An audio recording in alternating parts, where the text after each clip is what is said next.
Why do I think a lot of you don't do shit? Because you value other people's opinions of you. You got your perspective. I just want to be happy. Don't you want to be happy? As you guys know, it's 2017. So much of my theses and ideas are available on YouTube. But the fact that we're here together, I think what I've learned in this environment is if you go selfish and ask a very specific question that you think that I might be able to bring some value to, a lot of times 80% of the room has also got something similar that's going through their mind. So if I can encourage the table that's got the green thing right now, if you want to ask the first question, and then on the left side here, if you guys want to line up behind this mic to ask your questions, I think, if you want to go high level, to me, the world is broken up into branding and sales. So people in here are thinking about converting and selling something in what I would call below the funnel, kind of like just transactional sales. And then I think for a lot of you that watch what I do, I spend a lot more time selling at the brand level. There's no real ask, there's no right hook. It's about, to be very frank with you, guilting people into opportunities and building brand. Like nobody here, especially groups like this, especially knowing a lot about what I know about at this point, like I think a lot of the conversation should be how brand lowers cost of acquisition. But then a lot of you are business owners, like I've built 2 businesses, a lot of culture, HR, human retention, hunting, farming. So, anything as basic as like, how do I make Snapchat sell me shit? Like I'm thrilled to answer anything. You can go anywhere. You want to talk about the bullshit call yesterday in the Jets game. I'm thrilled to answer anything. The tight end? I don't even please don't even get me started. So I'm willing to answer anything and everything. I'd love to help, so. What's your name, my man? Carlos. Carlos. Okay, I really appreciate the time. I love you. I love your work. Garyvee, jab, and hook. Thank you, sir. And I haven't followed the latest. No problem. You're a trend setter, but you also want to reach the trends. Yes. In the social media culture. Yes. I have a name. I have a certain degree of a brand. Understood. People know who I am. Okay. But I haven't invested in the steps that sometimes you point out. So if you were to give me an advice, I have a reputation. Yes. I have a following. Yes. But I haven't tapped into what it is that is it Facebook, is it YouTube, is it a combination of the two? What's your gut, before I answer it, and I'm thrilled to, what's your intuition on what you haven't really done enough of? When I go and I teach somewhere, I woo people. I'm sorry? I woo people. People Yep. that have a before and after experience with me. Yes. Then I walk out of there, I didn't capture the footage. I guess there are other elements that have to be in place, a structure. I didn't spend the time on it. But I can do a video. Some of the guys here have talked to me, the videos that they watched and how much it helped them. Yes. Not just on the martial arts level, on the mindset level. Understood. But I'm here with you. You are like one of the gods of social media, in my opinion, because you cut the bullshit. You tell us it is. And I know you don't have to please my ears. You just tell, man, you gotta keep ass like this or like that. So I don't know. I'm just saying, if I have the gift of being an instructor, yes, that can cause a before and after experience every single place I go. Yes. And I'm not trying to say this to brag, guys. I apologize, I sound. But not more. Don't worry, you'll never once, brag as much as me, once, so we'll be fine. More than once. Yeah. More than once when I walk out of the mat, the sermons that I teach, they say this was the best I've ever seen, or the best I've ever been. And then what do I walk back home when I look at my beautiful wife, and say, okay, what we're gonna do with it? No, it's not all about the monetizing. No, I totally get it. You bear with me, guys. I'm the most humble guy. I'm not trying to say that to bring attention to me. I still believe I have a lot Carlos, to learn. right? But I What's his love first what I name? do. I have passion. Carlos Machado. And I'm here. So, Give me one. I'll give it to you, Okay, Carlos. I think what's very obvious. Look, for all of us, there's the message and distribution, right?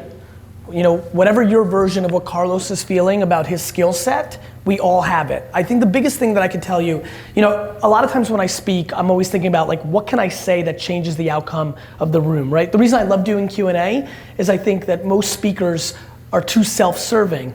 And I think when you speak, you need to have empathy and you need to deliver, right? So when I hear that question, What I'm excited about is right off the bat, we're 5 seconds in, and you asked a question, Carlos, that I think is probably the most important thing I could leave here with, which is if I could get even one person to execute on what I'm about to say, that person's impact on their, to your point, I think much more about my legacy than my currency. This is not necessarily, like when you've got something to say, you know, you pretty quickly get away from worrying about the money. You get into, shit, I want to get this all out before I'm gone, right? So for me, the biggest thing that I want to say is that the second everybody in this room realizes that they're a media company first, and then whatever they do for a living, second, everything will change. When I hear what you say, I say, well, that guy needs a full-time editor-in-chief around brand Carlos. You should film everything. You should turn all that filming into audio. All that audio should be turned into a written word. I think of myself at this point as a triple threat as a media company. I'm putting out tons of video, tons of audio, and tons of written word. And some of you how many people here listen to my podcast, right? I mean, that's crazy. That's most of this room. And like 2 years ago, I wasn't even thinking about audio, right? But as we've gotten busier, audio's grown because it's passive. You can listen to me while you're doing other shit. If you want to watch my video, you got to watch the video, right? So everything keeps changing. Carlos, I think the first thing that you need to think about is you need to thinking about yourself as ESPN and HBO and CNBC and the New York Times. The quicker all of you think of yourself as that, everything changes. I literally think that Garyvee, don't compete with Richard Branson or with Mark Cuban. I think that Garyvee competes with Business Insider and Forbes and the Wall Street Journal and Complex Magazine. Like I don't think about competing with humans. I spend zero time even debating that. And so I think of myself, Carlos, as a media company. And so it's the difference between, you know what I think a lot of people do in our world? They turn into infomercials versus 2020. If you make content on Facebook and LinkedIn and your email and everything you do, if you think of yourself as ABC News, if you think about yourself as Fox or CNN, instead of an infomercial, shit changes. And so I highly recommend that all of you, and especially you if you're sitting on something like that, everybody's thinking like an advertiser, not as a media company. And I think for a lot of you, it seems like, I'm watching your kind of behavior. That's why I feel a little bit different. I'm not putting out content like an advertiser with a short-term goal. I'm putting out content like a media company with a long-term goal, which creates short-term opportunity. It's a very, very subtle but disproportionate reason. And the luckier you are, if you're this legendary as people are whispering to me, well then that means you're sitting with something, which means you should be recording all of it. All of it. Editor-in-chief to be And hired. that's right. And the way to think about it is some of you don't have the dollars to hire somebody yet, and neither did I for the first 8 years. The whole D-Rock thing and all this, I love when everyone's like, easy for you, Gary. You have D-Rock now and I'm like, dick, I didn't have anybody for 8 years. And I built up to it, and then I had somebody. So like, if you gotta do it in selfie form, good. And if, like for me, I can't write. I have a ghostwriter for my books. I have a ghostwriter for my LinkedIn and Medium right now. I can't write, it's not how I communicate. But I can do video. Some of you are scared of video and get awkward, you're more introverted, so then write. Use the medium that helps you best communicate and then build around it. So maybe you write and maybe somebody makes video content transcribing your written words into audio. Like you just gotta bat against what you're good at, but you've gotta fill out all the other ways because people are consuming content in all different forms. I don't wanna discriminate on how you guys wanna consume me. You wanna listen while you're brushing your teeth? Mazel tov. You wanna read on the way to your office? Great. You wanna watch a video because you need a boost and you need to see the insanity? Great. I just don't wanna be the judge, and too many people are making content that they would consume, I only think about you, not me. You need to put out everything. And if you're, the quicker you take money, and this is for a lot of you in the room because there's a lot of business people here, the quicker you take your money and put it into another person that helps you make more content versus buying some shit for yourself, the quicker you build an actual fucking business. Cool.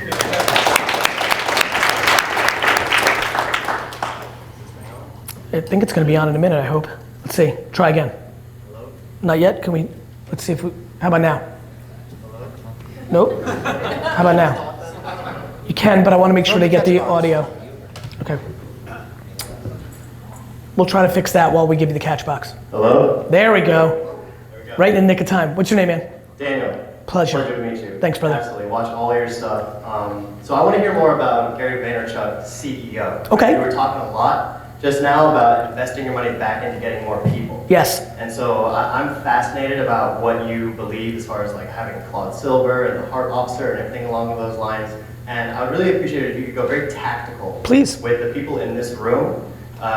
We start at a very, we have much smaller companies, most of us at the beginning, as we're building them up. What are some do's and don'ts as we're trying to find some winning players? So play with me here so you can help everybody. Yeah. So first of all, you have to, the number one thing I always do is first try to figure out what I'm trying to accomplish. So for me, Carlos, back to you, recalling you, I wanted to set out to not only buy the New York Jets, but have a legacy in the entrepreneur space that was the perfect balance between making a lot of money and being successful and doing it in the best human way. I wanted to be the nicest, most successful person. I don't need to make the most money, I just needed to do it in the best way. Help other people along the way, help my people along the way. It does a lot of weird things. So for example, you have to know yourself. If you're in it for the money, there's nothing wrong with that.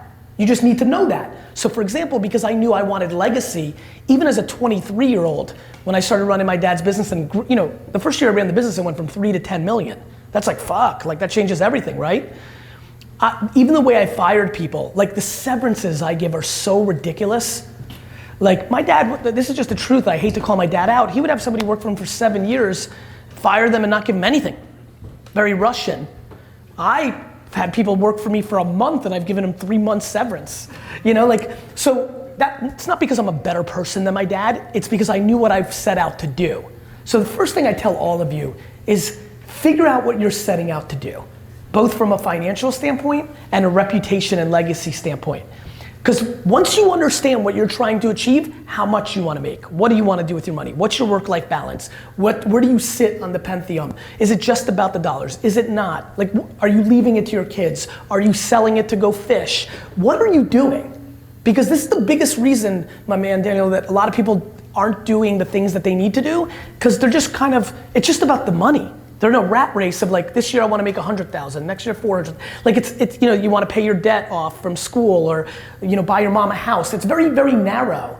And I started right from 15 thinking about who I was going to be at 90 and working backwards. So that's number one. But the reason I started macro, to go very tactical on you, is because I know I don't want to sell VaynerMedia, I don't have to maximize the EBITDA of the business. I don't need to maximize the profit of VaynerMedia year in, year out, because I'm not selling it. So I never have the worry that somebody's gonna swoop in and offer me money for my business, and then when I look at the bottom line, I wanna make sure the profit's real good for that sale. I never have to spend a year or two setting it up for the sale. I, just to get everybody grounded, have decided to build the best marketing machine. I always call it the comms and marketing Death Star, except without the little flaw that Luke fucking shot, and I don't want it to go away. So I want to build the greatest marketing machine of all time, and in my 50s, 60s, and 70s, I want to buy very big businesses like Reebok or Yahoo Chocolate Drink or Gymboree, like big businesses that and I want to buy them and run them through the machine, buy them for 408 million, sell them for 3.7 billion, right? Like that's why I'm doing it. So again, I'm giving a long-winded answer because we got some time together. Now you know why I have a chief heart officer and why Claude's the most important person. I spend all my time on HR, either thinking about it or spending time with my employees, because it's family. If I was gonna sell it in 4 years, I wouldn't. I wouldn't spend all my time with my employees. A lot of times people are like, Garyvee, you're the best chief, somebody like you really knows my shit. I've hired a chief heart officer and I'm gonna spend all my time on HR, and I'm like, well, what are you doing? They're like, oh, I'm gonna build this up and sell it in 2 years. I'm like, you shouldn't spend any time with anybody. You need to maximize profits and lower costs, and you probably want people quitting to lower, you want attrition. So, what I've done my whole career is I realize people are the variable of success. There's way too much ego in business. Humility and empathy are your secret powers. Everybody wants to be the man, be the guy, be the gal, be the one, be the girl. Like everybody wants to be that person.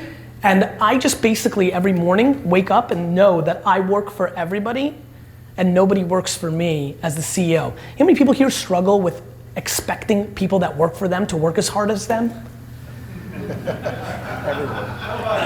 I mean, just ludicrous audacity at best and straight fucking assholishness at worst, right? So like, I think about this shit every day. Like, you know, for me, it's people-centric. You know, like people are always like, I can't get my cashiers to like fucking work because they're only 12 bucks an hour. I'm like, no, it's because you've never said hello to them, dick face. Right? So like I'm very people-centric. I think there's enormous ROI, either in the short term or the long term. Some of the people that work for me, Iris may go on to win an Academy Award as a filmmaker, right? Like I'd much rather have her like me than not like me. You know, and everybody's playing short term. I don't live as if tomorrow I'm gonna die, and I'm stunned by how many people do. It's all short term ROI. Every decision is short term ROI. And I think that's a huge decision. So internally, I spend a lot of time and money. My HR department, too big. My time that I spend with employees, too much. This is what I hear from all my business associates, who then spend all their time asking me how I do it. So, you know, I'm a big culture guy. I agree with you. Like my intuition is that 94% of this room is not culture oriented. They're money oriented. It's just the way it is. It's not because of this room. It's because of every room, of every business conversation in the world. And in that arbitrage, I'm gonna build a huge legacy and buy the New York Jets. And so I think that everybody here should take a step back and realize what actually drives their business. I think I'm looking around, there's a lot of youngsters here, which means a lot of them have never been, including you probably, how old are you? 27. Yeah, you've never been punched in the mouth, right? Meaning. Well, I mean, literally. You know, I worry about people under 30 who've been basically navigating their careers during good economic times. Basically since 2009, we've been growing, right? So for a couple of us a little older here, we remember the morning of Bear Stearns. We remember the 2000, you know, April 2000 economic bubble burst. Like, until you get punched in the mouth, you're not a real player. So right now we have a lot of people under 30 who need to realize when you get punched in the mouth, it's those employees and humans that are the ones that allow you to survive it, not the other way around. And so there's a lot of naivete, there's a lot of inexperience, and then there's a lot of short-term financial decision making. So I interview all my senior people. I spend an enormous amount of time telling them they'll get fired if they don't play nice with the other boys and girls. The number one flaw that a lot of people have in their company right now is their biggest money maker is also their biggest asshole, and they're letting them get away with it because of the money making. That's creating massive cancer internally within organizations right now. They should all be the best at, the reason I'm so good, it's one of the biggest reasons I still be Garyvee is because I want to be the best at social media so that I'm never at the mercy of any of my employees. I've never had an employee that's had any significant leverage against me ever in the history of my career. And you know, I've never even had a sales team that's been bonused on sales. Like, I've just never put myself in a position to be at the mercy of somebody, and I think a lot of people do that, so it's something to think about. And then finally, you have to know what they care about.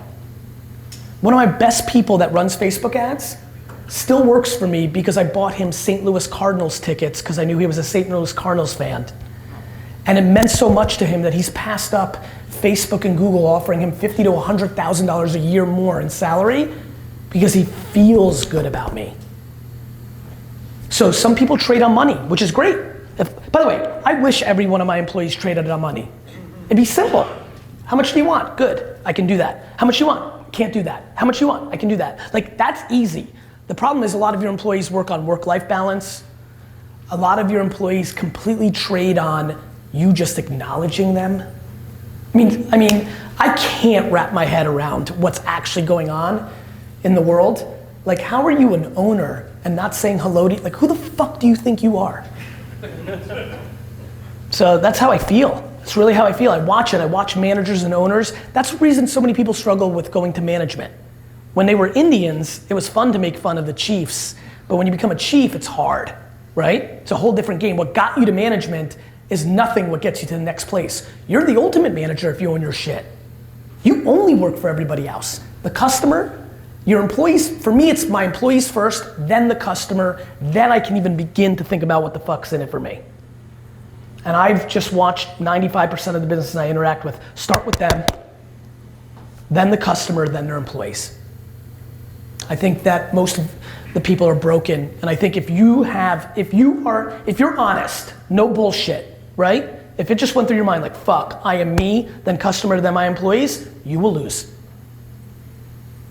And I can tell you that's the majority of businesses. So, anything else I can add? Because I know you want to detail, I went macro. I'd like to close some gap. Yeah, I mean, that was awesome, as always. I was just thinking, like, tactically, like, what is, like, one thing that I should do or not do? How many employees do you have, if any? 9. None? 9. 9. You should talk to them and ask them what they give a fuck about. When's the last time, tell me the truth, don't lie in front of these people. Yeah, Dan. When's the last time you've literally sat down with all 9 of them for 45 minutes over breakfast, lunch, or dinner and said, what are the biggest things that you're interested in for me to do? Well, I mean, he calls me at midnight to ask me about other things and things like going on, so fairly often. And the other 8 too? I'm sorry? And the other 8 as well? No, sir. That's it, my man.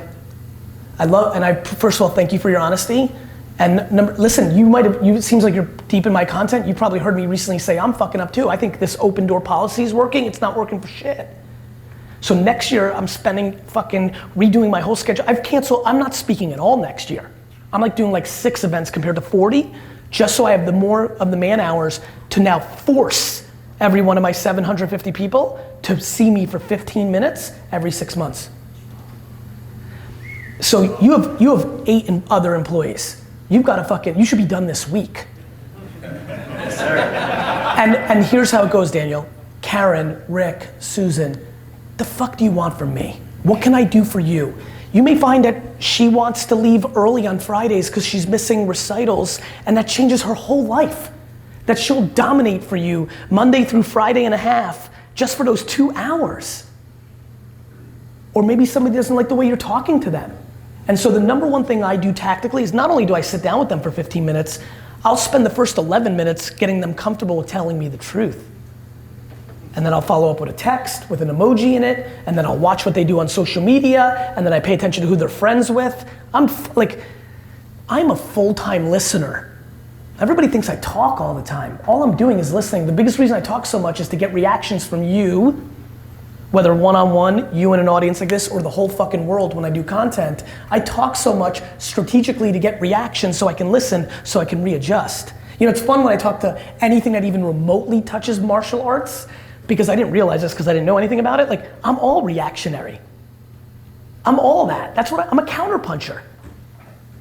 I'm doing things to force you into a move so I can then do the next move. It's chess. I just do it with communication. I even think that my personality, in hindsight, has developed into this caricature of who I am to create the natural reaction, because I'm able to judge people very quickly based on how they react to me. At what point what do you hold on to? You know, you're giving away great stuff. So every time I understand, I got every it. time they hear you, they almost salivate. You know, they're like, oh, I get to make a little more.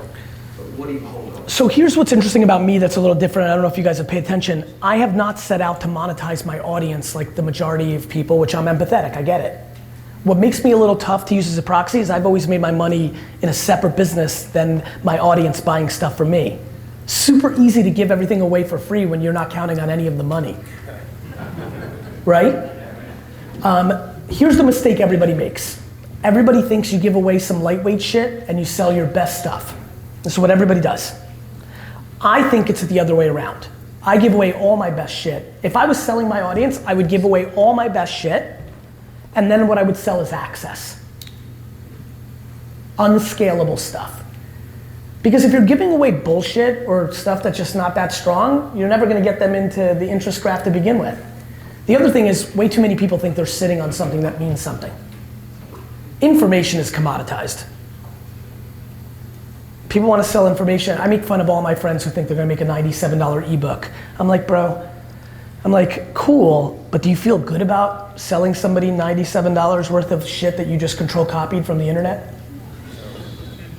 So I think you hold on to something that is not scalable. So I think access is not scalable. Your time is not scalable. I think the best model is to sell something that is not scalable, that's hard for you as the individual to scale, but then you can maximize it, right? Like, you know, I mean, the amount of money people offer me to spend an hour with me, it just like the emails I get are so crazy. I mean, there's people that are taking, I had some guy send me $100,000 in my PayPal. Just like sent it, he's like 1 hour. And I couldn't take it, I just gave it to him for free. But like what it told me was, fuck, this is so right. This is so right. So for all the people that are trying to sell and do all these things, like, you know, like doing the right thing is always the right thing. So what do you hold on to? Something that isn't scalable. What do you give away? The best shit you got. Which is... So you'll have, like you give away, I know you've done hundreds of hours of podcast or, you know, videos and just tons and tons of videos. So it's very difficult for people to go back and see all of this. So, you know, they'll hear bits and pieces. The notion of the curated content as a packaged product is a fair debate because time is valuable. And so for the people that are really stuck, who don't want to sell their time or don't want to go with my model, I think the one thing that is a worthwhile debate is if you curate all your stuff in one. It's kind of how I think of a book, right? Like here's for 13 bucks, all of the last year and a half in one place. So, you know, listen, I'm not God. You should live, here's my number one piece of advice. If you feel great about what you sell whatever the fuck you want, right? But make sure you're not feeling great because of the selfish needs for the financial impact on your life. Make sure you feel great because you've looked at everything else that they can spend their money on, and will it really work? Thank you. Hey, brother. We actually met back in April at the first 4D event. Yep, Which was I remember. fantastic. I recommend it to everybody. Thank you, brother. First, I want to be historically correct by saying that when you do the book Perfectly Parented, I'm pumped about that because I think it's going to like catapult you. I want Iris to kind of bookmark my statements. You got it. We got it right here. Thank you. So for all of you that don't follow is hard, you know, just to give you context, I've been working on a book. It's probably why it's not out because it's my true passion project. It's called Perfectly Parented, How to Raise an Entrepreneur. It's basically a story of what my parents did for me. You know, it's really cool with all the good things that are happening with me in my life. I take zero credit. I literally think like if Vayner crushes it, I feel good, me. But one of the reasons like I can sit up here and like run the gamut of like huge ego to huge humility is my parents are the reason I'm sitting here. My parents and the fact that I was born in a foreign country and was raised as an immigrant here in the United States and really understand what's actually happening here and how good it actually is. And I lead with optimism, not pessimism. And so I appreciate that. I can't wait to write it. absolutely. I need to make sure I write it. Officially Yeah, pre-order the first 20 copies. done. A couple months ago on Garyvee, you gave a piece of advice which I took. You said that everyone should podcast, but the problem is it's going to be really hard to get a Garyvee and Tony Robbins sit down for an hour. But if someone did a 60 to 90 second podcast, you might have the serendipity to be in the right place at the right time to possibly get an amazing person like Garyvee to do 60 seconds. So my question is, can I get 60 seconds Done. on the way up? Yes. I got it. Let me make this valuable for everybody, not just his selfish needs and wants, which was super fun, and I'm thrilled. I can't wait to do it. The advice going further will really help a lot of you. Please understand that time is literally, besides health, the number one asset. So many of you ask for people to do things that takes up their time for your self-interest. You need to go the other way. So much of what has made me successful is creating less friction for you guys. I got to the podcast because I'm like, oh shit, audio's happening. It's better for you guys while you're running, while you're traveling. Let me put more money into making a good podcast so I can create less friction for you. A lot of people have these landing pages and all this so you can get the data, so you can do your thing. You're creating friction. Anything that makes it better for the other person when it comes to time. Please keep that in mind. That's why the advice I gave to all these kids and people that are starting podcasts, they want superstars on their show. Sure, who doesn't? But the people that you want have no time. So I was like, fuck it, start a show that's like only a minute long or 2 minutes long. That you can get somebody who's super busy who just wants to get out there a little bit. We all do, no matter where we are, right? Might be like, oh, that sounds good, 2 minutes, cool, in. So what did you name it? It's called the Mindset Minute. The Mindset Minute. How many have you done?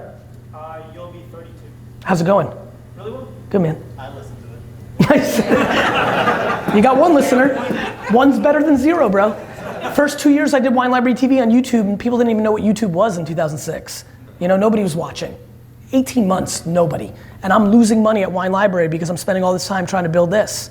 But I knew, right? Too many people, you know how many celebrities got fucked by Instagram because 3 years ago they didn't want to jump into Instagram because other people had a lot of followers and they were a real celebrity, and if they jumped on and only had 10,000 followers, it would have made them look bad. So what they did was they never started.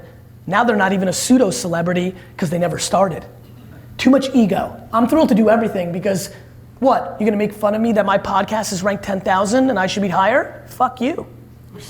You know what I mean? Too many of you are not doing things because you're worried about how it's gonna make you look because you're late, so you're not starting, which is always a bad idea, right? It's a huge thing that's happening. I think this, you know, I'm always thinking about the soundbite that may help you. I'm pumped right now because I have a funny feeling 2 or 3 of you are like, fuck, maybe I should. You know, I get it. I understand brand. I understand shit, I'm supposed to be this and I have less than all these, but if you don't start, you don't get. And by the way, cream always rises to the top. If you're so good, right, you'll be there, right? So many people doing dumb shit. You know how many people have 800,000 followers on Instagram, but they bought their followers or their accounts? Smart people know. So cool, you trick the 80% of idiots, but the 20% of people that know, or the 1% that actually matter to know, think you're a loser and a shortcutter, right? Be smart. So number 1, self-awareness. Again, one of the things that I think has really worked for me, that I think I'm putting pressure in this room on, don't bullshit yourself. That's the quickest way to lose, and we do it so much because we come up with stuff that we wish would happen versus what we know will happen. As far as an exit strategy, to me, an evergreen business is always great unless you think you have a moment in time, right? So if you have 47 acai bowl food trucks, you may want to anticipate that that food trend could change, right? But if you have a real estate empire, that doesn't go and goes up and down, but it doesn't go away. So you need to first decide if your business can go away outright, right? And then finally, just what are you going to do with the money?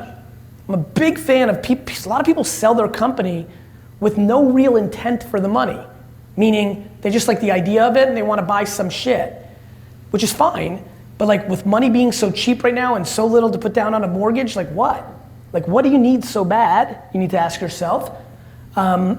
So there's a matrix of moment in time, evergreen versus selling it. If you sell it, look, I mean, I should have probably sold a lot of things. I was so right about Facebook and Amazon stock in the last 7 years. Opportunity costs, I should have like liquidated everything. Like if you know what you want to do with the money and you understand what you're getting yourself into, but I've seen so many friends build businesses for 4 or 5 years, build something nice, sell it because they see some other opportunity, they sell it, that other opportunity was nothing they knew anything about. They take the money, they put it into that goes down, they could have been 5 years later. People don't like to work for some reason sometimes, right? So like I never want to sell anything and never have really sold anything. Because I like working and building and evergreening and legacy, but I'm also super empathetic and think a lot of my friends have sold a lot of companies that they were right. Buddy Media was right. Mike Lazaro made $800 million and it wouldn't have been worth $8 million if he waited 4 years later. So you have to be smart if it's a moment in time. There's a lot of different variables, right? Bebo sold to AOL for $850 million because that was the social media, platform scares of the 2000s with MySpace and Facebook and Bebo and High Five. And so you gotta figure out how real your business is and what you're gonna do with the money, but it's a very personal thing, right? We're all going through our own shit, like so much, And then finally, if you know you're gonna sell it, a lot of us entrepreneurs are not fiscally great. Like I'm great at revenue, but I don't love the CFO work of maximizing profit. If you're deciding that like in the next 2 or 3 years you're gonna go, I highly recommend bringing in a strong financial partner, whether a CFO or a controller, right? Because a lot of us, and I'm making assumptions because it feels very entrepreneurial in here, we're good at the selling part, but the maximizing the profit or what expansion looks like, a lot of us entrepreneurs get caught when we start getting to that next level. And if you know you're gonna sell, they're gonna look very hard at those financials, so you wanna start prepping yourself. Awesome, appreciate it. You got it. What's up, Gary? guy, Mike. Mike, Super excited to be up here speaking with you. thanks, brother. Listen to so much of your material, and I don't think there's anybody out there who actually comes out with more content on as many platforms as you do. So my question is on creativity, is if you ever sort of get like a writer's block or creativity block to pump out so much material, and what advice you have for us who are creating podcasts or doing Snapchat accounts. How do you keep pumping out that material? So this is something funny that, you know, Iris and my team on the creative side probably talk about behind my back, which is this just unlimited stream of content that I'm able to come up with. To be very frank, guys, I mean this, I just think I have a lot to say. Like, and not because I love hearing myself talk, which I do, it's just that I'm really gonna end up being known as somebody who's really good. I think I'm grossly underrated for all the fandom I already have. I really can feel it as I'm starting to audit myself against the A players of society. I think I got lucky that my mom and dad had sex at the right moment, you know? I mean it, it's DNA, right? It's just the same that so many of you, whether you can sing or play basketball or rap or draw or be good at business, like this was like, there was a reason I was an anomaly, an enigma when entrepreneurship wasn't cool. Like I've always had this thing, and so for me it comes very natural. First of all, I have 8 to 12 core principles, and I'm very good at synthesizing culture and making it feel fresh even though it's the same shit. And the only reason people here have been following me a long time is if they follow me for a long time, because if you follow me for a year, you pretty much figure out what I'm up to. The reason somebody would stay longer is I'm good at understanding what's happening right now. You eventually figure out what I'm up to, whether it's the first day you ever saw me or, how many people here actually, this is fun for other people to see. By show of hands, how many of you, the first time you came across my stuff, actually thought I was a straight dick face, didn't like me, didn't like it? Raise your hands, tell the truth. It doesn't hurt my feelings, raise it, right? So like, to me, I know that kind of percentage happens, but I think in a year, or if you catch 4 or 5 pieces of content, right? Eventually you're like, wait a minute, I didn't expect, like, you figure out, my gift of gab makes a lot of people on initial insight, or my cursing makes people initially be like, this guy's a dick face, right? But my actions win over time because of what I'm asking for. I think that for me, it's the reason I'm worth following long term is I know when audio's popping. I know what to do. Like I'm pushing some people here to make an Alexa skill or a briefing for themselves. I'm pushing like, hey, do this podcast, it's gonna matter for him. And so for me, it's been very easy. It comes natural. I always recommend for people that it doesn't, to use other people. Why do you think almost every podcast that's successful interviews somebody else? I'm like one of the only podcasts that's straight content to your face. Every other podcast is interviewing somebody. Because it's hard. You know what's a lot easier? Asking questions. So whether it's using another person to be a guest, or using one of the reasons I do call-in shows is that's an easy way for the Ask Garyvee show to work, right? Because I just walk into Ask Garyvee like this, like I'm doing it right now. And the reason I can do it is I know my craft. The reason a lot of people pay attention to who doesn't do Q&A. You want to tell a subtle tell on who doesn't know their shit? Pay attention to who ducks. Some people just don't want to do Q&A, that's fine. Watch who ducks Q&A. I've been able to read people in 1 sec, like the amount of fakers I know out there right now, because they won't do Q&A, like contractually, and they don't do Q&A because they're not real. Super easy to memorize something and regurgitate it. It's called an actor. So, using other people. You know what else is good? Using other people at the most macro. So step 1, another person, interview, easy. Step 2, Q&A if you know your craft, easy. Step 3, something I've seen nobody do that I would love to do, I'm just too busy, social commentary. I love the idea of taking your iPhone, going to Times Square, looking at everybody's sneakers, and talking about sneaker culture and who's wearing what, or going to a Whole Foods and looking at packages and pricing, like auditing culture. Yeah, I thought it was crazy. It's cool, right? I mean, I do it all the time as a person, but so much of what I know, like I knew slime was coming for 8-year-old girls because I was like watching culture, right? Like I love watching culture. If you're good enough, if you've always had intuition, you know how people love discovering new bands and then they hold on to it, and then when the band gets popular, they get mad at them because they sold out. You know, like if you've got that skill, Try to synthesize that. That would be a super fascinating thing to watch or listen to. I wish I did a show where I told you what was actually going through my head when I come in to like the airport. Like, do you know why I like flying so much? Watching the people at the airport. That's how I got on Snapchat so early. I just kept watching like teenagers opening this yellow app like 5 years ago. I was like, what is that? I went into the app store and finally it popped up in the charts like number 130. I'm like, that's the yellow thing, you know? I've stopped looking at teenagers as much because some of the dads were getting mad at me. But like literally I was like hovering over like teenage girls will tell you the future every time.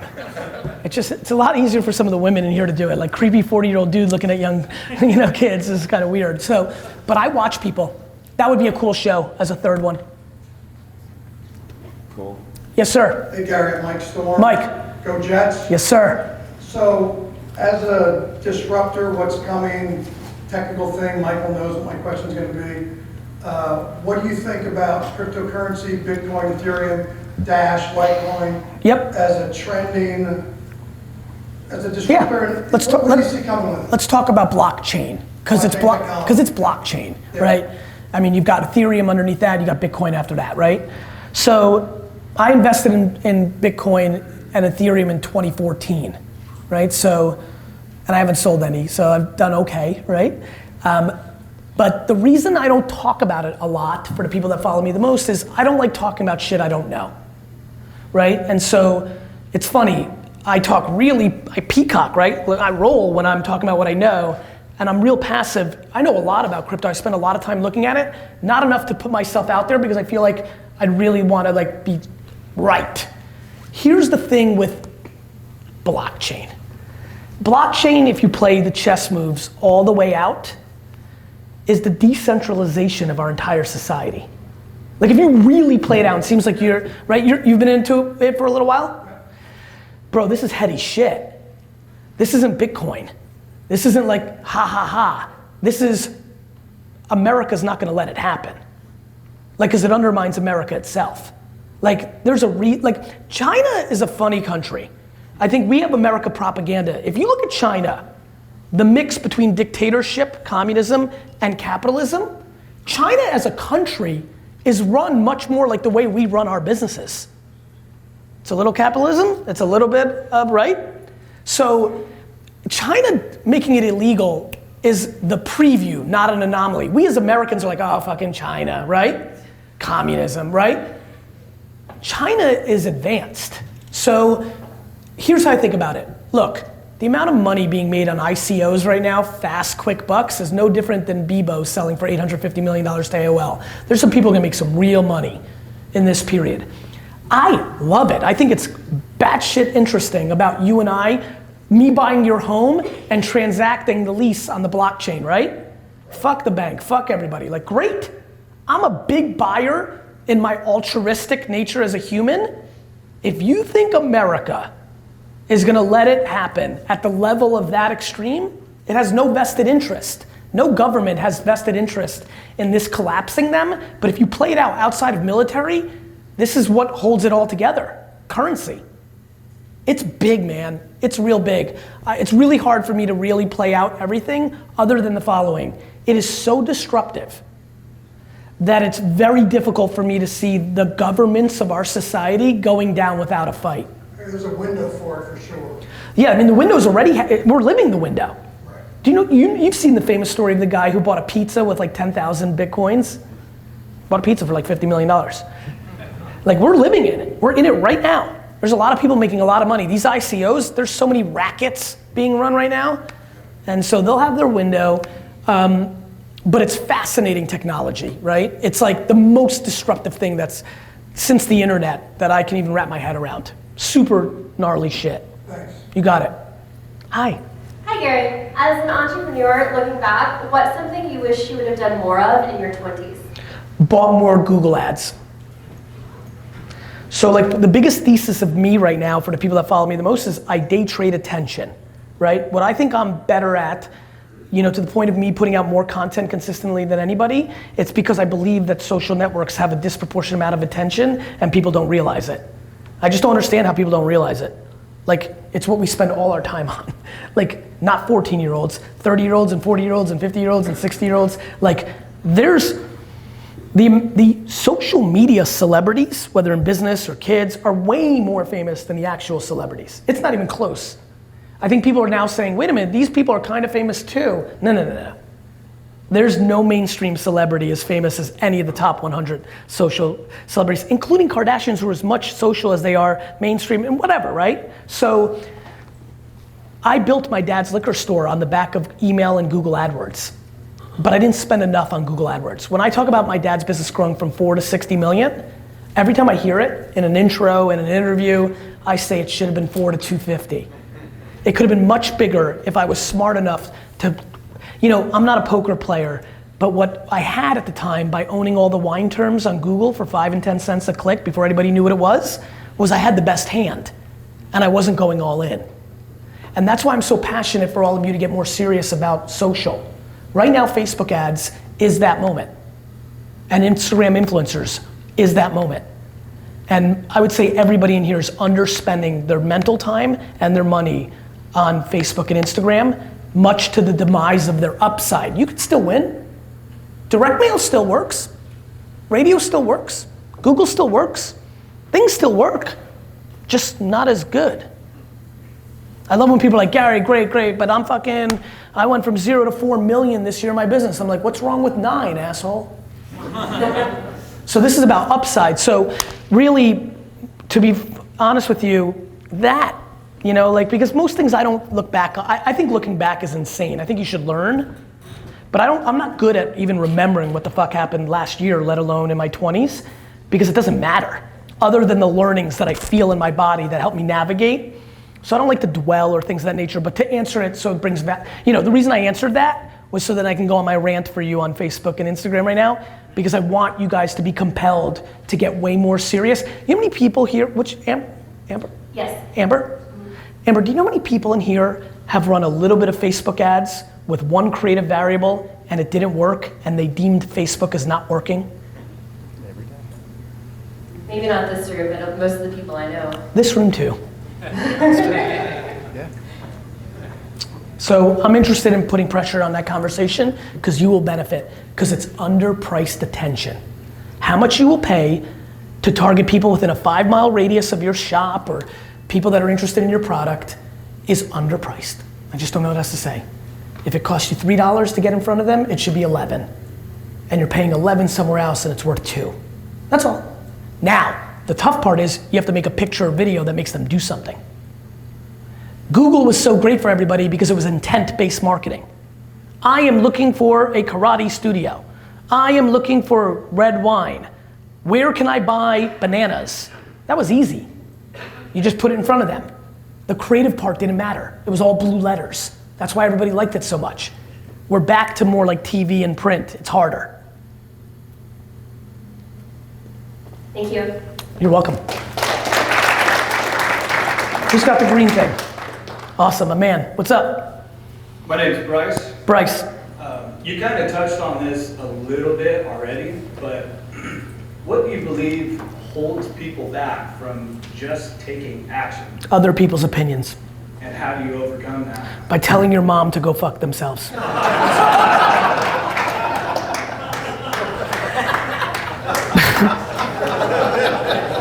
Bryce, I'm so hot on this, man. I am so sad that the reason you get a reaction like that is a mix between, it's funny to use the word mom and fuck in the same sentence, right? But it's way more true. If you listen to the tone of the laughs in there and saw what I just saw, the truth in what I just said is so powerful. I am so sorry. I am driven by gratitude. You wanna know, when everybody, how many of you saw me on the Hot Ones, the hot wing kind of thing? Some of you saw this? So that's a huge audience and a lot of people who didn't know me. And every time I do Joe Rogan or Hot Ones or a TV show where a lot of people don't know who I am, I know I'm in for it because 20% of the crowd's gonna hate me, right? But what's fun about YouTube shows is the comments are there. So I spent 4 hours the other day in there engaging with the people that said I was terrible. But a lot of people spoke, one word, and they used 2 different words. Just in the comments, one word. I would say 50 people wrote in one word on that episode, cocaine. And about another 100 wrote Adderall. And I replied to every one of them, all of them, especially as somebody whose mom brainwashed them to never even try smoking a cigarette, right? I replied, gratitude. I have so much energy because I'm grateful. Not only am I grateful for the talent I was naturally given, the ridiculous parents I was given, and the incredible advantage of being an immigrant, I'm grateful that my parents were so awesome. They never made me feel inferior, right?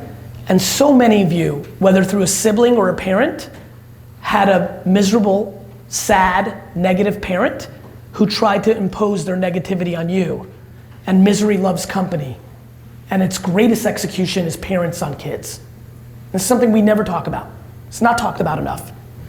And so if my legacy, when I die, when I take my last breath, if you asked me what I really think I'm gonna think, I think I'm gonna think that I was the human being that came along and brought the most awareness to this conversation.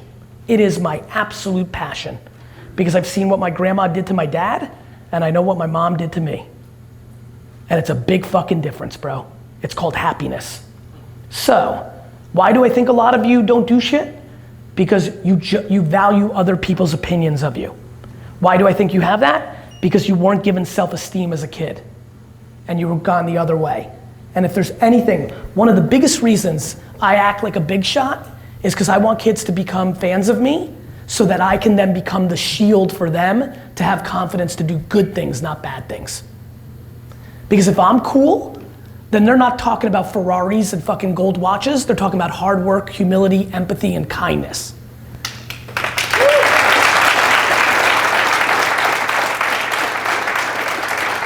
So I'm in the best price and the best part of my career because Snapchat and Instagram and YouTube have allowed me to get way down the funnel.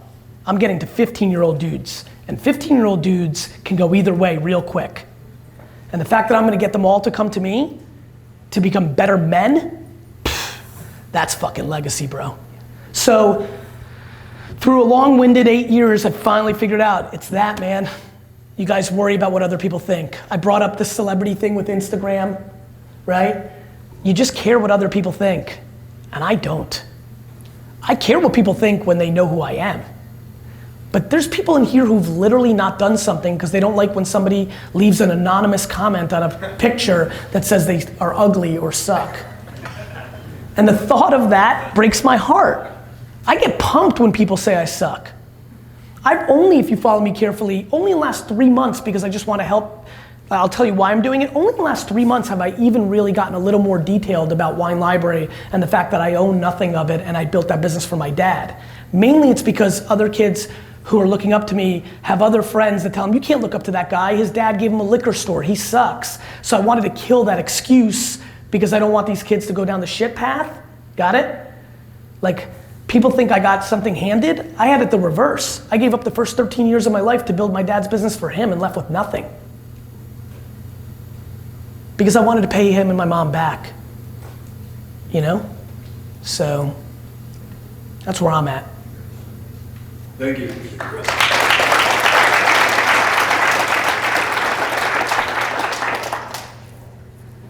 Wow. How are you? Gary. I'm doing well. Good, bro. So thank you for coming out today. It really means a lot to a lot of people, more than just me.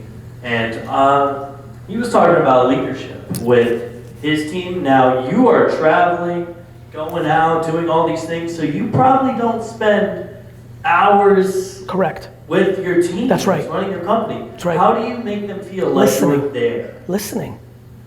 I follow every one of my employees on social, so I see a lot of what is going on in their lives. The reason I overspend on a huge HR team is they're gathering info, and through FaceTime and texting and emojis and emails, I can get a lot done, and through osmosis. Let me tell you how life actually works. When you're nice to Karen and you did something right, Karen tells Susan in the girls' bathroom the truth. Susan then thinks you're a good person. Guys, reputation matters. I'm like, what do you think is going on in life? When you consistently do the right thing, bro, you get the halo effect. You don't need to see everybody. Brand.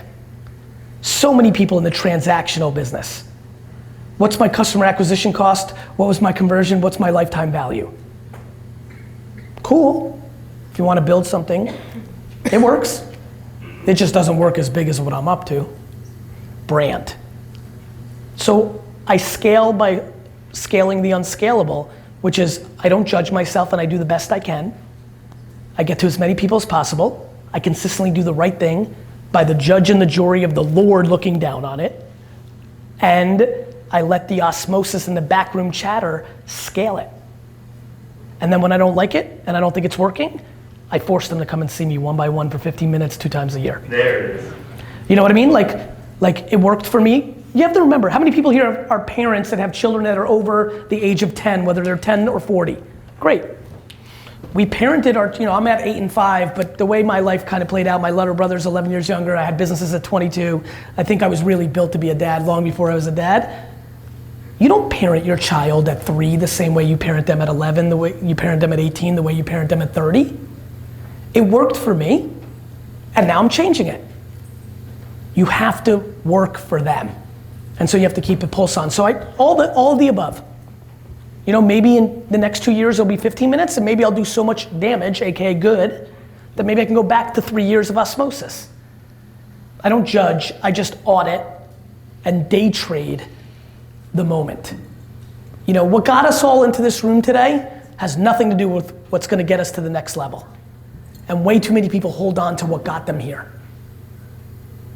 Because they've got one move. And I think if you've got, back to fighting and I'm a big boxing fan, like if you've got one punch, you can do some damage for a long time. I got it, right? But once there's enough film on you, you'll be exposed. So I'm trying to keep mixing it up, man, right? Perfect. Look over here. Thank you so much. You're welcome. Yes, that's right. This is the first day I'm wearing them. I don't know if you guys know this, I have a sneaker coming out. I figured if athletes and rappers can do it, why can't entrepreneurs? So this is it, this is the first day I'm wearing them. This comes out November 14th, I'm pretty pumped. You know what I love doing? I love doing things that are a no-lose situation. So if this works, well then I was the first entrepreneur with a signature sneaker and it's really cool in my byline, right?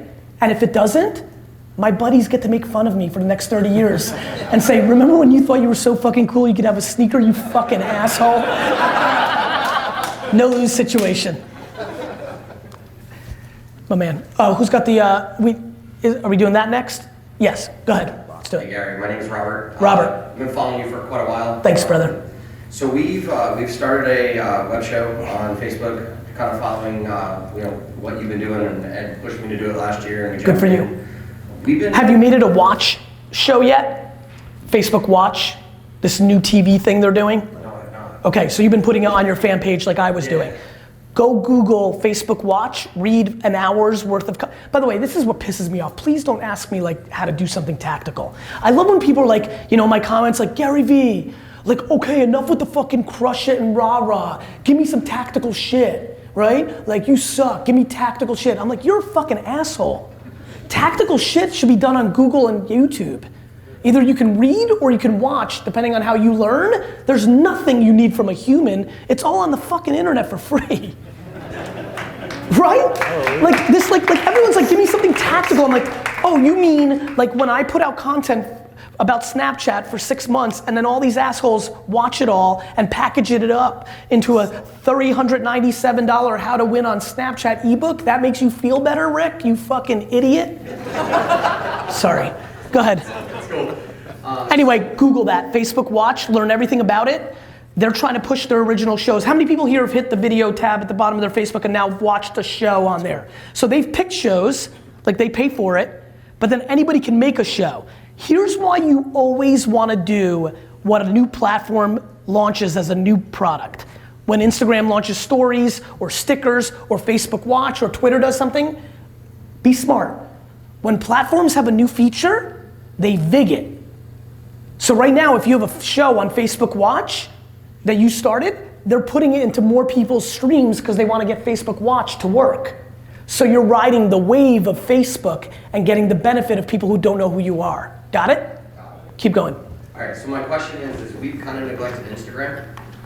That's a mistake. Not something I know a ton about. Okay. I have a couple girls in the school that have been handling that basically for us. Sounds about right. No, listen, everybody's does it. My niece is, I get it, go ahead. So, I mean, we really want to hyper-focus this year on Instagram. Good. Because we've just not done it. Good. Great place to start would be where? So a couple things. First and foremost, for all of you, the whole girls or nieces or nephews or Rick, the 13-year-old, like outsourcing to youth in social media is insane. Let me explain why. Outsourcing to youth that knows what they're doing for business is smart. Just the notion that somebody's 18 and they get it is insane. You're running a business, not trying to hook up Friday night. So, like, great, they can slide into the DM, but can they drive your business, right? So, first and foremost, it is no longer an excuse to not know about Facebook, Instagram, LinkedIn, YouTube. Like, how many people here own their business? Raise your hands. You need to know what this stuff is. Are you telling me in 2018 that you don't have 40 hours this year to allocate into reading or listening or watching how to become a practitioner in social media?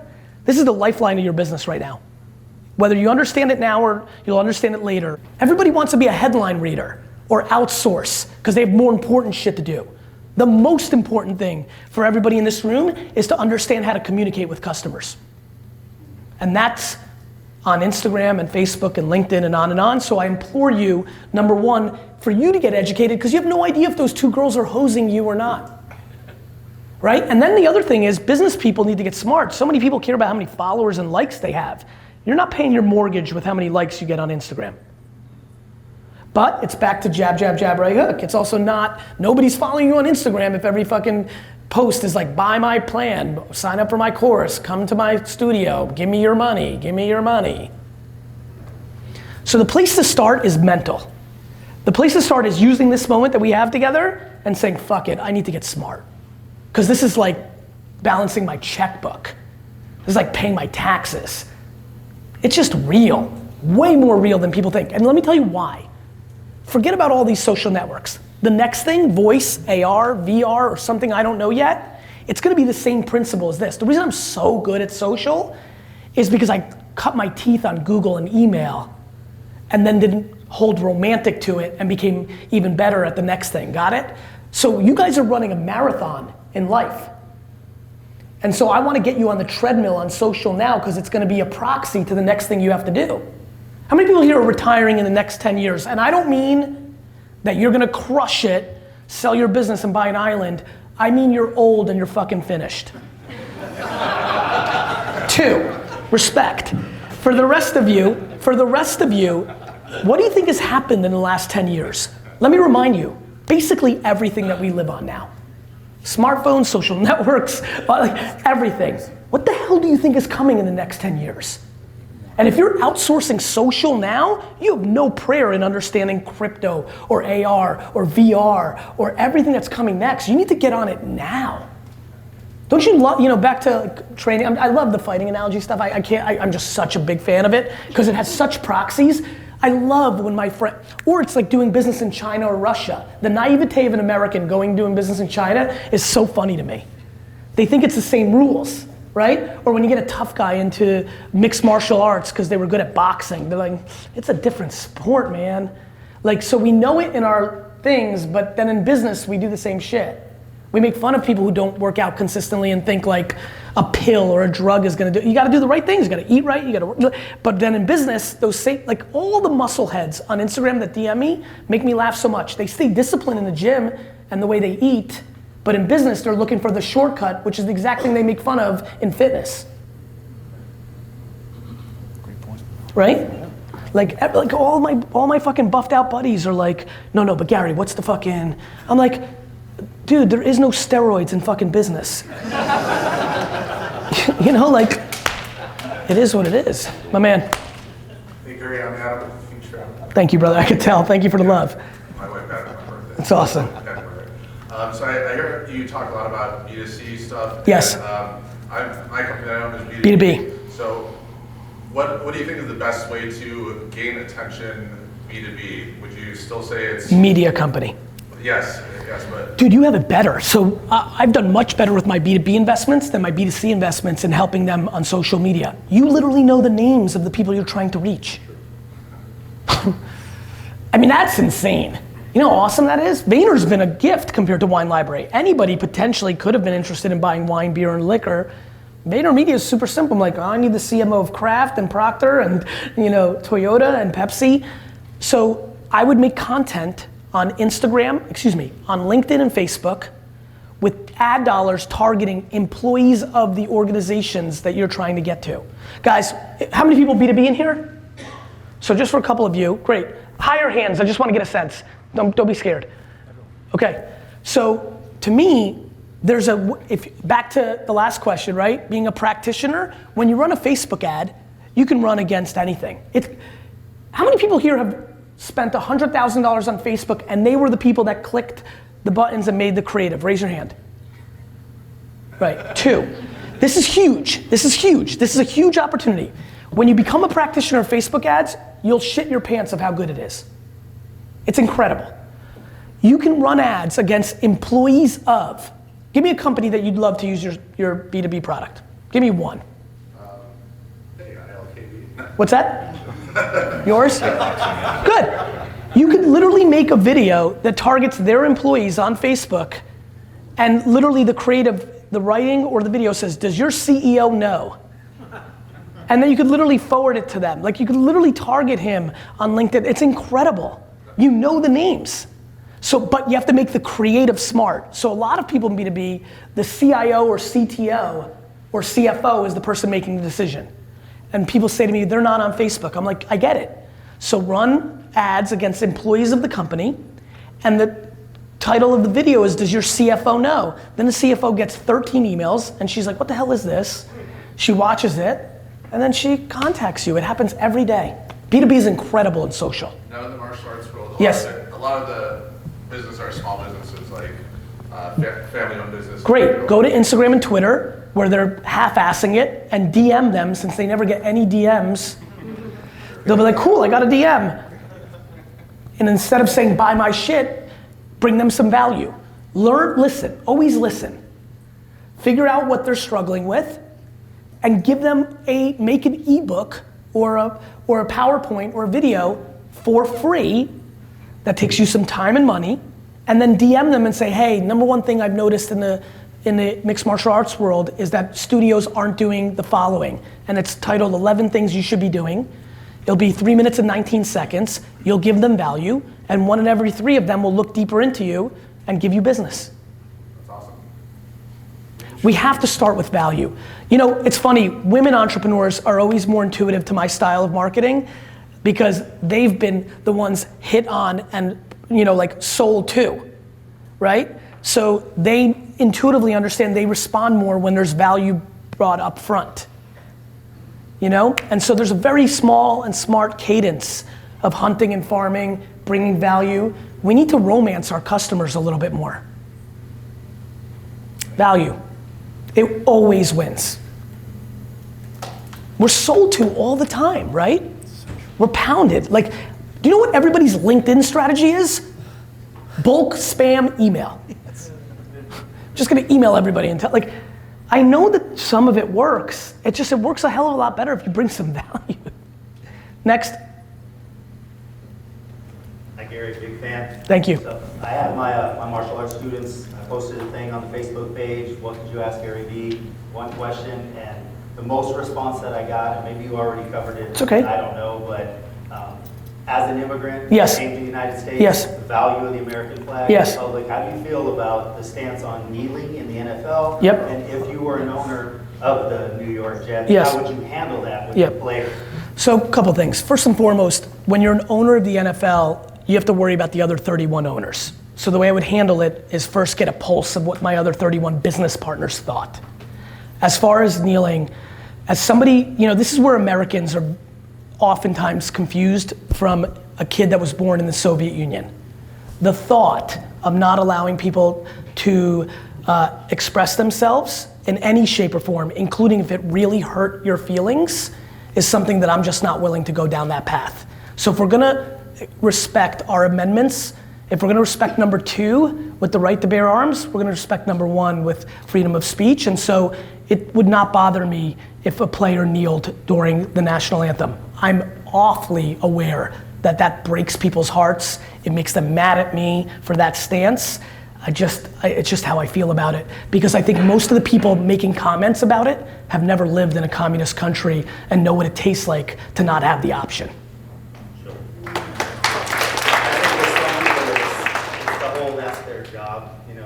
Overpaid athletes. They're not overpaid athletes. They're not overpaid athletes. No. Listen, I understand the stance. And by the way, the great thing about our country is I'm deeply empathetic and respect the living shit out of somebody's opinion the other way. I would just remind people they're definitely not overpaid because they're paid based on the reality of what the market conditions created. We allowed them to be paid this way because we drive the revenue. If everybody wants to stop watching football and drive that down, they're more than welcome to. I've had a lot of fun with a lot of my friends who take the other stance. They don't like pro football. But when their homies at Alabama and LSU and Texas start kneeling, they like their Longhorns. They care about their Bama boys. So it's been really interesting to watch. I have a lot of empathy. I'm super in tune with it because of the communist, freedom of speech kind of thing. It's so deep in my, both my grandfathers spent 10 years in jail in Russia because they were Jewish. So, I also I also have the benefit of having 6 of my 8 core friends in college be African Americans, which led to me going to the mall, the first 4 times in college and getting pulled over 3 times. Like, the big thing that we're missing in our country right now is empathy. We're not putting ourselves in other people's shoes, and we're letting everything get politicized. Like, are we gonna make everything a political issue? Because basically we're in an emotional civil war right now, which is cool, I'm fine with it. Every empire should fall. You're welcome.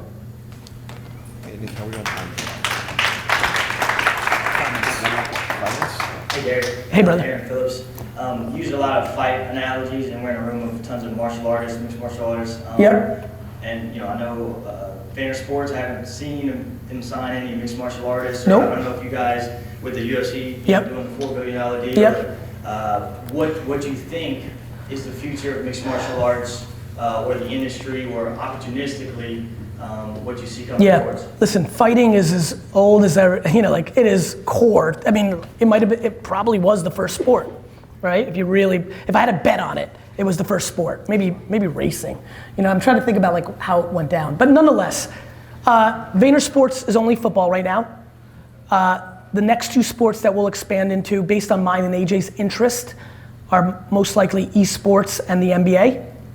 We haven't really thought about going into repping talent in the UFC and mixed martial arts. I'm extremely bullish on it. I think it's an extremely lucrative category and territory. And so we haven't thought about expanding it there next because we've got a little bit of a roadmap. But it's something that if AJ's really running Vaynersports and I'm creating the halo effect, and so I'll have to react to where he sees some of the opportunities as well. So that's kind of where we're at. But yeah, please. The athletes make a fraction in MMA of what, so as far as repping them, there's not as much money to be made with an MMA athlete compared to any NBA or NFL or anything else. Yeah, I think that can change, right? To me, I never make decisions based on what it is now. It's more about my anticipation, to your point. It'll be interesting to see how it evolves. I think fighting, in whatever form is always quite lucrative because it's so primal to us. The thought of the big event where 2 people, fight is so 100% always gonna be there. For us, we just have a lot of interest in the NBA, and the esports thing is super interesting to me. To me, if Vaynersports was here 12 years ago, I would have done UFC. To me, I wanna catch something in a different part of the, NBA and NFL's interest graph, esports over UFC on the base of the maturity of the market. The less mature something is, the more opportunity there is. And so for me, I want to be looking at that. Thank you. You're welcome. Maybe one last question and pictures. Yeah, that's good. Hi. So, hi, Louisa. So my question is actually probably not applied to many of you, but it was triggered by what you said about being an immigrant. Yes. Since I'm one of them. Yes, I can tell. From Poland. Yes. So what would you advise to the person who came from the communistic country, who came with the mindset of working super hard, and is, I know you're laughing already because I spoke to you about it. So working super hard, and you finally end up being just trapped that even when you succeed, and you know, like thanks to the Timberella, my school grew by 400% over 2 years. So that's quite a big difference. Yes. So now when everything goes so much better, I end up not being able to stop myself from working. Do you want and to? There's a fear of just failing down. Sure. Because what if I lose everything what I had? Yep. I also feel like I'm in the conflict of the whole family and mindset of my home family, because now I think different and I know I can be happy. I know I need to be grateful and I know I can succeed, but Polish people don't think this way because we're used to just being communistic country and always not having it. I'm aware. So, I mean, look, there's a lot there. And stay here so we can go back and forth. Stay at the mic. So I think, look, first of all, the back half of your question was the whole point that I made earlier, which is, if you could go inside my brain and my feelings and my DNA right now, it would either scare you or confuse you how much I do not allow my wife, children, or parents to factor into the way I think about things. At the same token, their opinions of me are my life. You have to find the calibration of respecting people's opinions, but not allowing them to dictate your actions, because you're gonna go down the path of becoming bitter with them at the end. Too many of us protect our family and pander to them because we want it to be good without realizing how it plays out at the end, which is in our older years, we have a lot of resentment towards them because we think we allowed them to dictate our behavior, but that's not true. So, you know, listen, we share a lot of common themes. I understand. First of all, on the working part, first you have to ask yourself do you want to work less? I'm asking. Yes. Well, then work less. Yes. You know what I mean? Like, the way you gotta think about it is whatever management you put in or whatever happens, first you have to immediately think it's gonna do less. Second, you can't hold your managers accountable. One thing I know about Eastern European employers is when they do moves like that, they expect those people to work like a horse the way they did. It's not their business. Unless you're willing to give your manager the same amount of money and a piece of the business, why should he or she work as hard as you? So first you have to deploy practicality, reality, and everything, my friends, has a price. Everything. So if you want to work less and take a spa treatment and go fishing and pick up basketball or learn how to sing or whatever the fuck you want, well, know that it comes at the expense of your business growing. And that's okay. You know, and once you learn how to stop thinking about the judgment of others on your behavior, everything opens up. Easy to say, but it takes a lot of practice. And it starts with, the reason I always say fuck you mom, fuck you dad, it starts with practice. If you sit down in your family and be like, I'm doing this, I know exactly what you're thinking, it's my life, I'm sorry if it hurts your feelings, this is what I'm doing, because I don't want to resent, the way I do it is tell the truth. I don't want to resent you later. And I'm gonna I always tell people, whenever I had that talk with my dad or mom or brother, I always tell people, I'm gonna break. And if I break, then it's all broken. And I promise you, when you put them into a corner instead of them putting you into a corner, it gets real funny. I'm fascinated by bullying in general, and families bully the moneymaker in their family. And a funny thing happens when you go and treat them like a bully. They fold like a cheap chair because they have no fucking leverage. You like that, right? Hits home, right? When you're the moneymaker, everybody gets real used to you. When you flip it on them, they've got no move. Let them go make money. You're welcome. That's good. It's interesting, right? It's a real thing. Like, it's hard for a lot of us. If we're the driver, people get into a cadence, and we as somebody, like, when you know how to make money, you start taking on almost this responsibility, you start helping, you love your family, I love everybody. I fucking love you guys, I don't even fucking know you. You know, like you start getting into that place and then everybody gets into their position.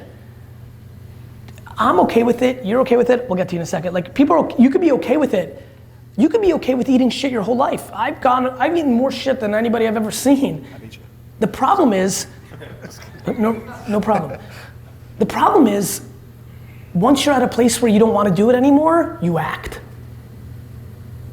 See what their move is to that. It's just practice, one time. Let it come, not when you're drunk, not when it's so crazy that you can't deal with it anymore.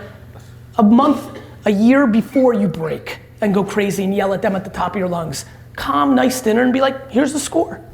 It's incredible. I've given this advice a lot. It's been game changing for people's lives. When they've acted on it, most don't act on it because it's hard.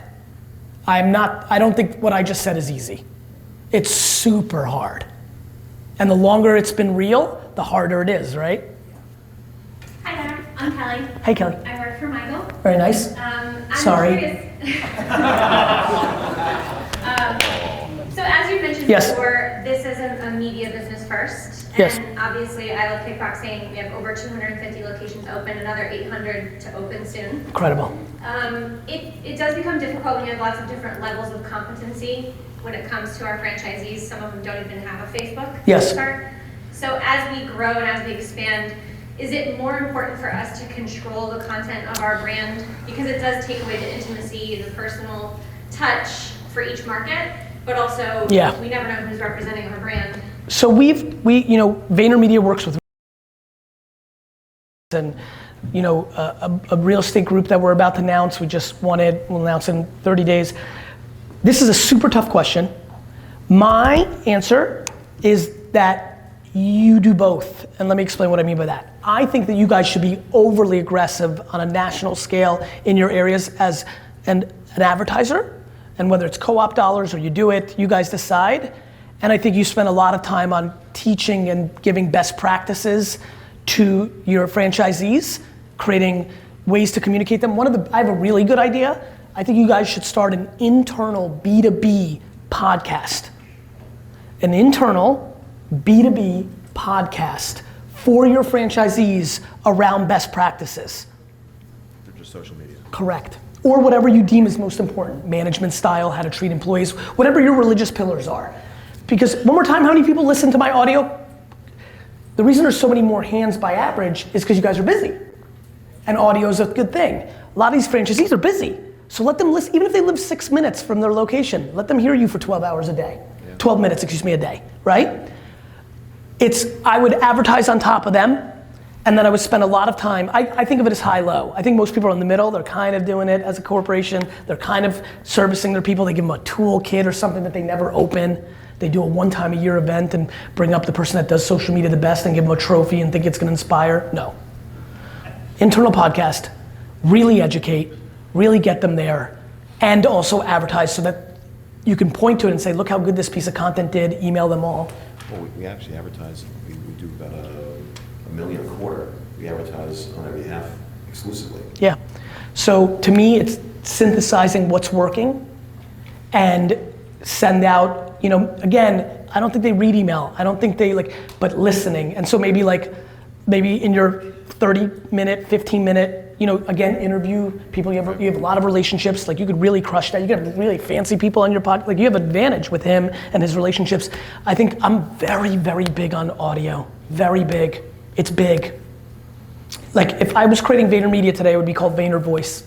If I started today, I would call it Vayner Voice. I would deeply position myself in Alexa, Google, and all that, building apps for that world, just like iPhone apps in 2007, and I would be very big on being the infrastructure for companies around their internal podcasts. We just built, I'm putting my money where my mouth is. I just renovated for $2 million a 40,000 square foot, 50,000 square foot studio in Long Island City to do video and audio production. So I believe in it tremendously. Thank you. You're welcome. Is this one more? Okay, this is the last one, then we'll do picks? Okay. My name is Vlad. My question to you is, when you go on to branding, yes, like you're the media company, like were saying. Yes. Do you brand yourself or do you brand the corporation you're representing? That's a great question. I think both can work, Vlad. I think, first of all, if you're an introvert and you want your privacy and you don't like it, you should never force yourself. There's plenty of humongous companies where you don't know the founder. I always get worried that people, I like it. I like the admiration, I like the interaction, I like all of it. So to me, the first and foremost is you realize either way can work. I will say if you like it and you're a good person and you don't take down the company with your off the field activities, it's a great way to go. And that's why I'm very comfortable with it. So you would go, let's say you have a Facebook business page. Yes. Right? And you have multiple locations and then you have your own profile. You mean like Facebook/Wine Library and Facebook/Garyvee? Yes. And then, yeah. So you would make multiple videos or you would take 2 tablets and run it live? Content for the context. Once in a while, if something was super important, I'd post on both. But a business talking and a human talking should be putting out different stuff. People use social media as distribution, not as a place to make native content. They think of social as email.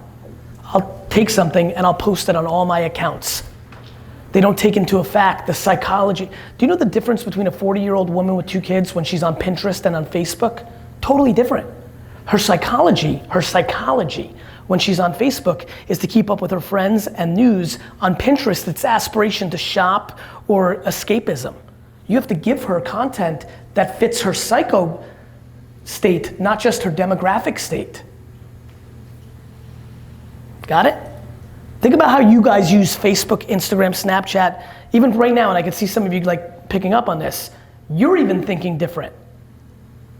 You're in a different, one place is entertainment, one place is information. LinkedIn, you're a different person than you are on Facebook. Your head's in a different place. I've got to feed you content. The subtle things that I do that people aren't picking up on has a lot more to do with that. Why do I make meme videos on Instagram? Why did that same video look different on Facebook? Why do I chop up what I chop? Why is the copy different on the Facebook post than the Twitter post? Why did I use hashtags on Instagram but not on Facebook? The subtleties of the craft. I have a knack of making things look easy, but this shit is real. Thank you. You're welcome, Vlad. Thank you for having me. Yeah.